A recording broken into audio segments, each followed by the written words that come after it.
বাংলা সিনেমার আকাশে উজ্জ্বল এক নক্ষত্র হিসেবে ধরা দিয়েছেন রায়হান রাফি। ঢালিউডে এই সময়ের সবচেয়ে খ্যাতিমান নির্মাতা হিসেবে উঠে আসছে তার নাম। সাউথ ইন্ডিয়াতে যেমন রাজামৌলি অ্যাটলিরা ব্র্যান্ড, বলিউডে করণ জোহর হিরানিরা ব্র্যান্ড, তেমন বাংলা সিনেমাতেও নিজেকে ব্র্যান্ড বানিয়ে ফেলেছেন রাফি, যার সিনেমা মানে হিট। খেতাব জুটেছে তাই হিট মেশিন। 2023 সালের সুড়ঙ্গ ও 2024 সালের তুফান আর এই খেতাবকে যথার্থ বলে প্রমাণ করেছে। প্রতি বছরের মতো 2025 সালেও থাকবে রাফির চমক। আর এবারে তার সঙ্গী ওপার বাংলার জিৎ, সঙ্গে থাকছেন এপার বাংলার শরীফুল রাজও। আগে থেকে জানানো হয় জিৎকে নিয়ে লায়ন নামে একটা সিনেমা বানাতে যাচ্ছেন এই পরিচালক। যদিও ভেতরে গুঞ্জন ওঠে এই সিনেমাটি আপাতত হচ্ছে না, পোস্টপন্ড হয়ে গেছে। তবে সবশেষ আপডেটে জানা গেল 2025 সালে আসবে লায়ন। আপাতত চলছে শুটিং এর প্রস্তুতি। স্থগিত নয়, বরং এক জাহাজের কারণে থমকে আছে সিনেমাটি। দুই বাংলার যৌথ প্রযোজনায় ছবিটি তৈরি হবে, যেখানে ওপার বাংলার প্রযোজক শ্যাম সুন্দর দে। সম্প্রতি তিনি ভারতীয় মিডিয়া আনন্দবাজারের সাক্ষাৎকারে মুখোমুখি হন। সেখানে উঠে আসে জিতের লায়ন প্রসঙ্গে। সিনেমাটি বন্ধের গুঞ্জনে প্রযোজক বলেন, এটা একদম বাজে কথা।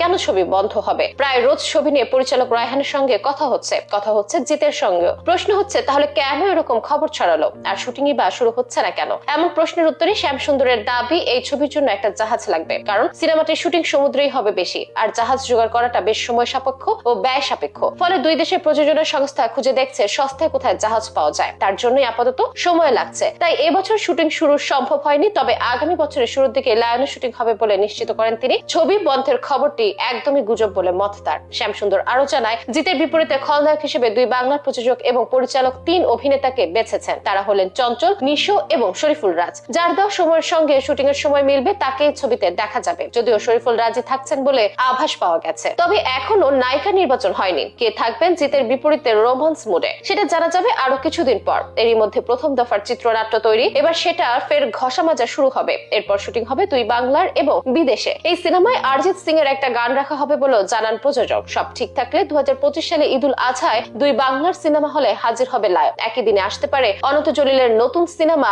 ডেস্ট্রয়। সম্প্রতি যে সিনেমারও ঘোষণা এসেছে, জিতের সিনেমায় চন্দ্রার সাথে মিল আছে এই সিনেমার। ডেস্ট্রয়ের মাঝ সমুদ্রে অ্যাকশন ধর্মী গল্পে দেখা যাবে অনন্তকে, জিতকেও দেখা যাবে প্রায় একই ধরনের গল্পে। হয়তো 2025 সালের ঈদুল আজহায় দেশের সিনেমা অঙ্গনে ক্ল্যাশ হতে পারে জিত ও অনন্ত জলিলের।